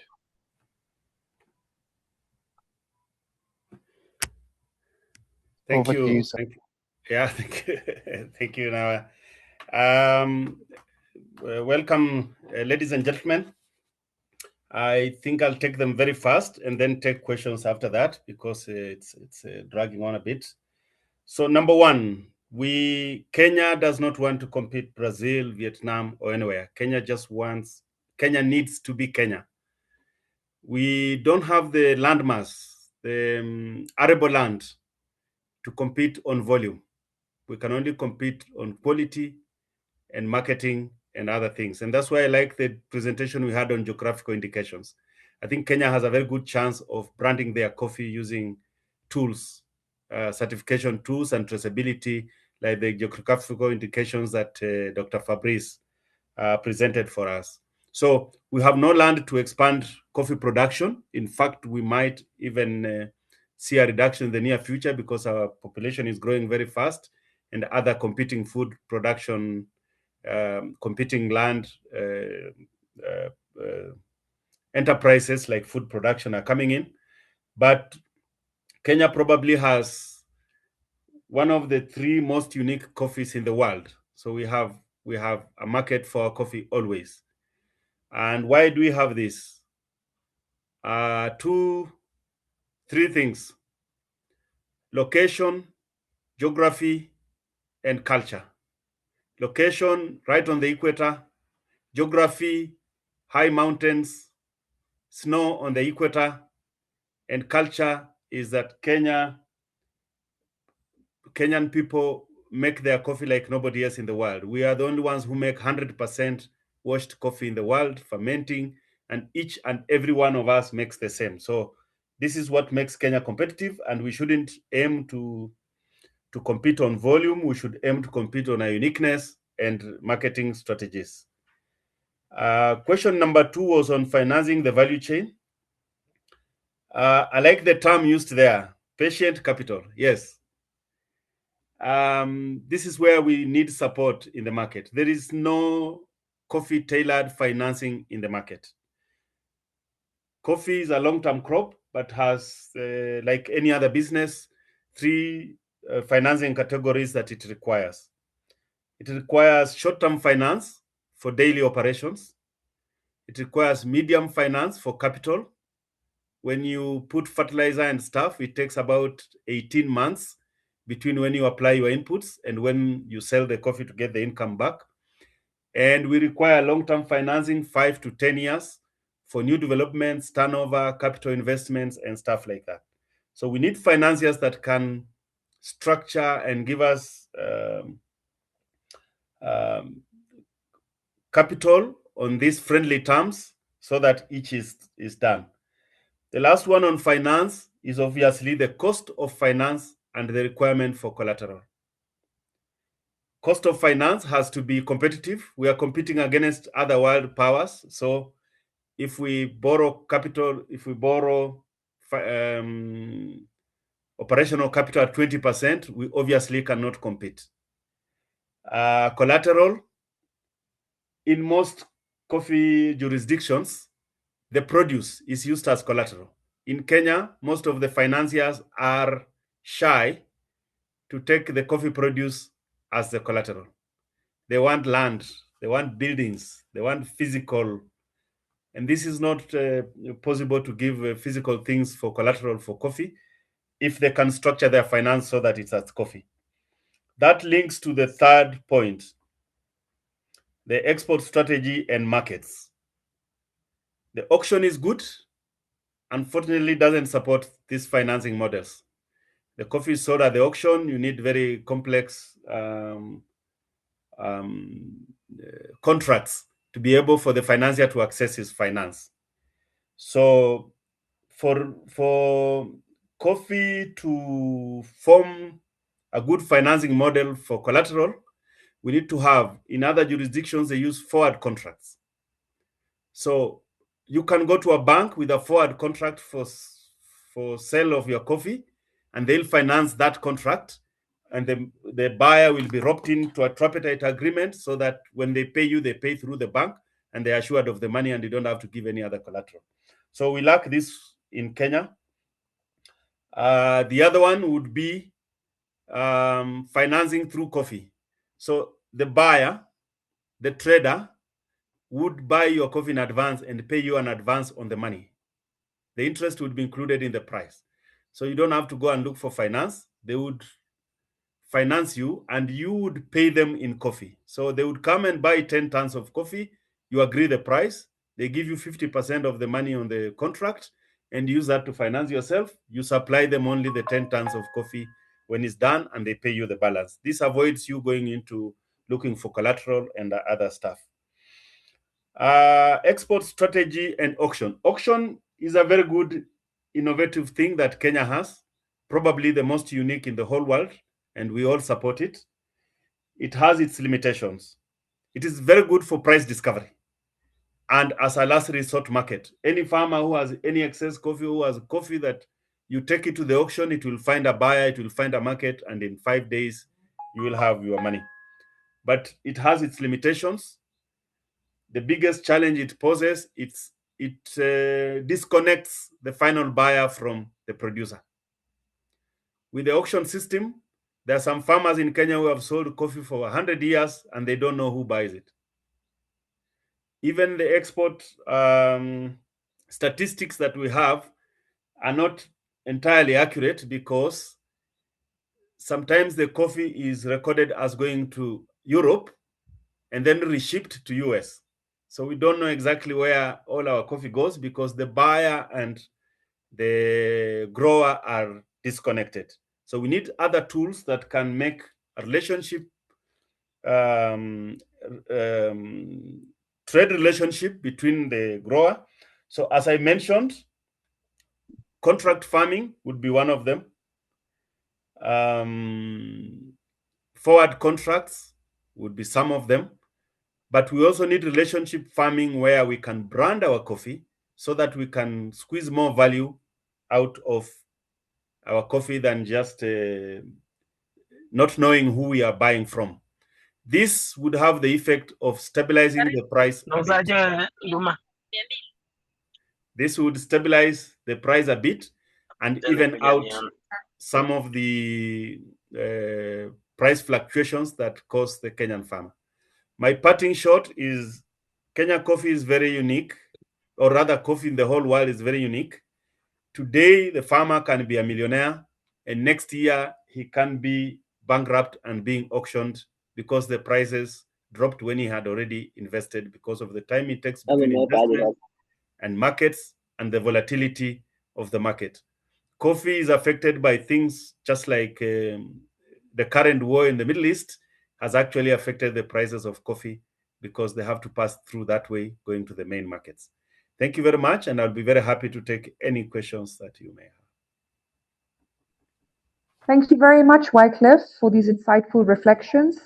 Your perspective really highlights the delicate balance Kenya must strike, competing effectively on a global scale while safeguarding its premium processing position. The emphasis on strategic investment, patient capital, and a more flexible market-orientated export approach is particularly important as the sector evolves. What also stands out is the need to rethink how the value chain is structured, from financing models to market access mechanisms, so that both estates and other producers can respond more dynamically to global demand while capturing greater value at origin. This brings us to a critical next dimension of the conversation: how Kenya can further differentiate itself and protect its unique identity in global markets. With that in mind, let us now turn to Anne Chepkoech from ITC as we explore the role of origin differentiation, branding, and mechanisms such as geographical indications in strengthening Kenya's global coffee positioning. As the national coordinator of the Markup 2 program at the ITC, you're at the forefront of helping SMEs and exporters connect to global markets, Anne, especially through trade intelligence, capacity building, and improved market access. Through its work across trade intelligence, capacity building, and market access, ITC has been instrumental in helping coffee producers and exporters, particularly in Africa, navigate evolving global requirements and unlock new opportunities in premium segments. We would be keen to hear your perspective on how East African coffee can better leverage these tools and partnerships to strengthen its global positioning. 3 questions for you, Anne. The first one is, how can East African coffee exporters, especially SMEs and cooperatives, best leverage ITC platforms and networks to directly access premium international buyers and reduce reliance on intermediaries? Secondly, what traceability, sustainability, and certification requirements are currently most critical for accessing high-value markets, particularly in the EU and specialty coffee segments? And how can ITC support stakeholders in meeting these standards in a cost-effective and scalable manner? And lastly, what strategies does ITC recommend for strengthening the global positioning and branding of East African coffee as a differentiated premium product, while also building long-term relationships with international buyers beyond? Over to you, Anne.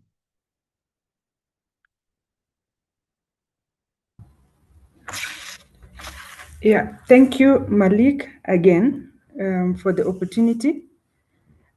From a coffee perspective, what we are seeing is a clear shift from reliance on intermediaries to more structured and informed market engagements. That is, to more direct, transparent, and relationship-based market engagement. First, on market access, SMEs and cooperatives in East Africa are now have much more practical entry points. And through ITC tools, and I'll just say some few examples because we have so many tools that SMEs or cooperatives can use to access markets. I will want to mention tools like TradeMap. TradeMap presents international trade statistics with indicators on current trade performance, level of demand, market dynamism, and role of competitors. While Market Access Map, or what we call MACMAP, this can be used by the traders, that is the SMEs and the cooperatives, to enable their better understanding and analysis of market conditions through information and tariff and non-tariff measures. So with these tools, the SMEs, the cooperative, can understand demand, pricing, and requirements in key markets such as EU, And this allows them to target buyers more strategically than approaching them blindly. At the same time, we also have tools like Ecom Connect and increasingly digital coffee marketplaces. And this is where ITC supports B2B or business to business linkages platform, which help coordinate, to build visibility and connect more directly with specialty buyers. So through programs like Market Access Program or MARKUP, this is taken further with curated business-to-business matchmaking with trade fair organization for the SMEs, with buyer missions, both inbound and outbound missions, and importantly, cupping sessions, where producers engage directly with the roasters. And I'll give an example. During the World of Coffee in Geneva last year, we supported coffee SMEs and cooperatives to participate in World of Coffee in Geneva. But a day prior to that, we had an organized roaster mission where SMEs who were in Geneva had an opportunity to visit the roasters and be able to connect directly. So through these programs, then we see the importance of that one-to-one linkage with the roasters. And this is critical because this is where quality is experienced. However, access alone is not enough. What we are also seeing is that traceability is no longer an option. It is actually a basic market entry requirement, and especially to the EU, given the demand for EUDR. And this is very important that we as implementing organizations support the SMEs and the cooperatives to understand that traceability is now a requirement from farm level to the cup, including now the data on geolocation as well as verifiable sustainability practices.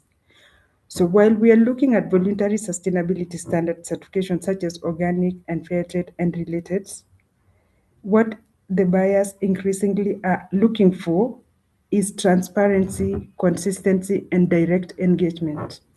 And this is where ITC support becomes very practical, helping the cooperatives to build fit-for-purpose traceability system, meet compliance requirements, and adopting a group certification model that reduces costs and makes these standards more accessible. So importantly, these efforts are linked directly to market opportunities through the Market Access Program, where we provide tailor-made specific services to SMEs directly through their business support organization and also to institutions, so that there is sustainability built within the ecosystem. So these efforts then translate investment in traceability and sustainability into real commercial value. So simply put, we can say MARKUP supports, ensures the investment in traceability and sustainability translate into better prices and long-term buyer relationship.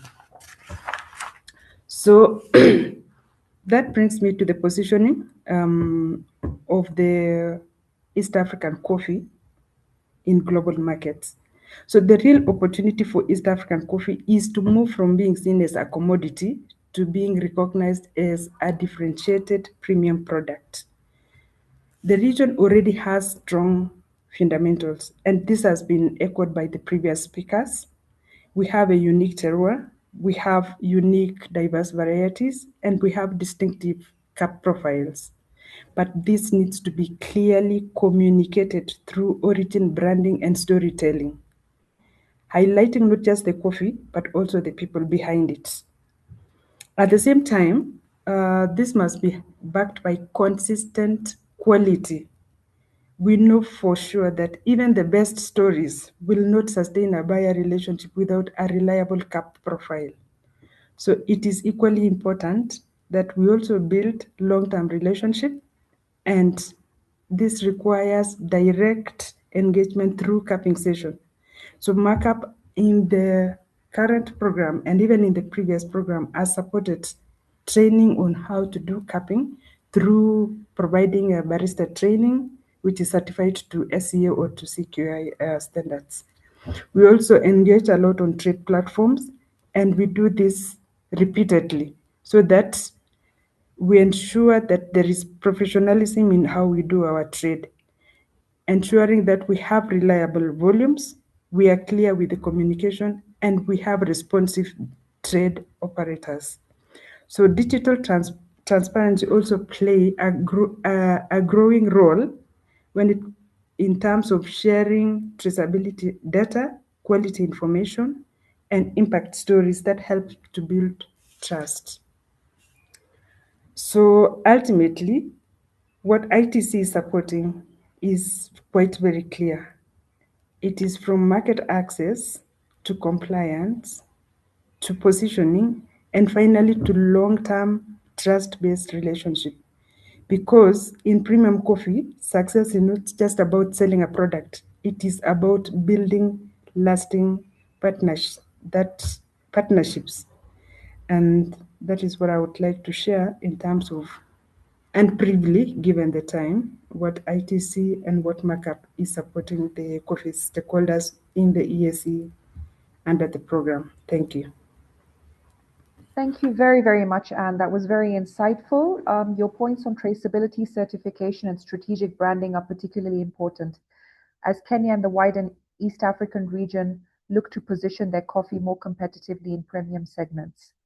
This also reinforces the importance of collaboration between development partners, the private sector, and the government in ensuring these opportunities translate into tangible impact at the farmer level. A very warm welcome to all our panelists once again, and I do hope that the audience has been able to gain some insightful insights from today's conversation. Next on our agenda, we will have a quick presentation by Philip Omondi, who is the Group Head of Trade Sales. He will be sharing his presentation on behalf of Mr. Brendan Dupreez, who is the Group Director for Trade Finance. Philip, over to you, sir.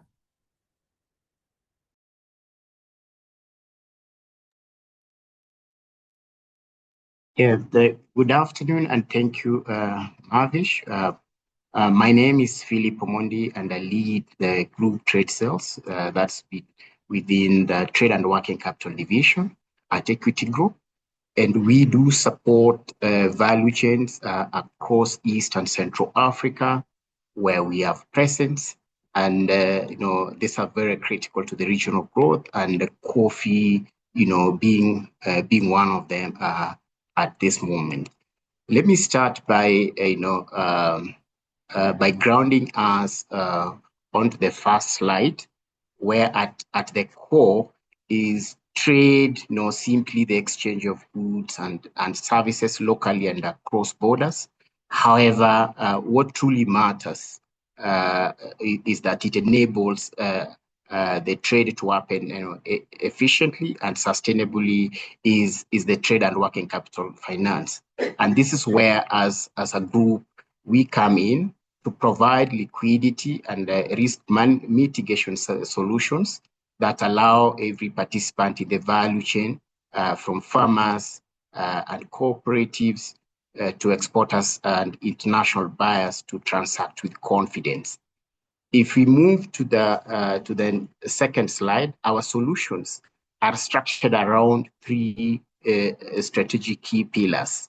The first element is around unlocking the liquidity and cash solutions, where we typically provide short-term financing solutions such as overdrafts, LPO financing, invoice discounting, which again within the coffee sector is very critical to bridging the gap between harvest, processing, and export proceeds. The second element is with regards to the risk and balance sheet management solutions. So where through these instruments, like letters of credit, guarantees, and structured trade loans, we do help our customers to manage their counterparty, the country, and payment risk. This is especially important in cross-border coffee trade, where trust and certainty are essential. The third and the last element is with regards to the ecosystem solutions, where we extend, we do extend financing beyond, individual farms to the broader ecosystem by way of supplier and payable finance, and ensuring that there is that stability across the entire value chain. And so, more importantly, is that all these solutions are more of short-term self-liquidating that are aligned to the cash, conversion cycle. Now, bringing this into context is the last and the last slide, where we talk of how do we ensure that there is the enhancement of the full journey from procurement to sales and the associated working capital gaps. So at the upstream level, we do support farmers and cooperatives through pre and post-shipment financing. At the midstream level, we do offer the letters of credit, trade loans, and inventory financing to mailers and exporters. These, in essence, help manage processing, storage, and export readiness. Then lastly, at the downstream level, we also unlock the liquidity through receivable financing and export LC discounting, which one of the speakers touched on, and we do provide LC discounting to our customers. So in essence, we are not just financing transactions. We actually finance the entire ecosystem, ensuring that the value flows efficiently from the farm to global markets. In closing, East Africa as a coffee sector is globally recognized for quality, but the real opportunity lies on how we finance. And why choose Equity? We are Pan-African bank with expertise. We have tailored solutions under one roof with a dedicated specialist and trusted partner, coupled with the balance sheet and liquidity strength. I thank you for the opportunity. Thank you very much, Philip, for that insightful presentation. It's clear that targeted and working capital finance can play a pivotal role in supporting producers, cooperatives, and exporters alike. Ladies and gentlemen, kindly note that Philip's presentation will also be shared with all of you in our post-webinar pack. Ladies and gentlemen, as we draw to today's webinar to close, I want to thank all our distinguished panelists for sharing their insights, from farmers and cooperatives to estate producers, financiers, global buyers, and advisory experts. Today's discussion has reinforced that East Africa's coffee sector is at a pivotal moment. By aligning investment, governance, value chain innovation, and strategic partnerships, the sector can not only maintain its premium position but also capture greater value for all participants from farm to cup. A special thank you to all our panelists for their support and commitment to strengthening trade and working capital finance, which is critical for unlocking growth and sustainability across this important sector. To all our participants joining virtually, thank you for your engagement, questions, and dedication to advancing East Africa's coffee industry. Let's carry forward the insights shared today into practical actions that enhance productivity, resilience, and competitiveness in global markets. On behalf of Equity Group Holdings, I wish you all a productive and successful afternoon, and thank you very much for joining us for today's webinar. We look forward to continuing this conversation beyond today. Thank you very much.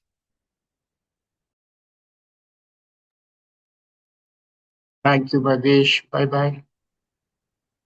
Thank you. Bye. Thank you all.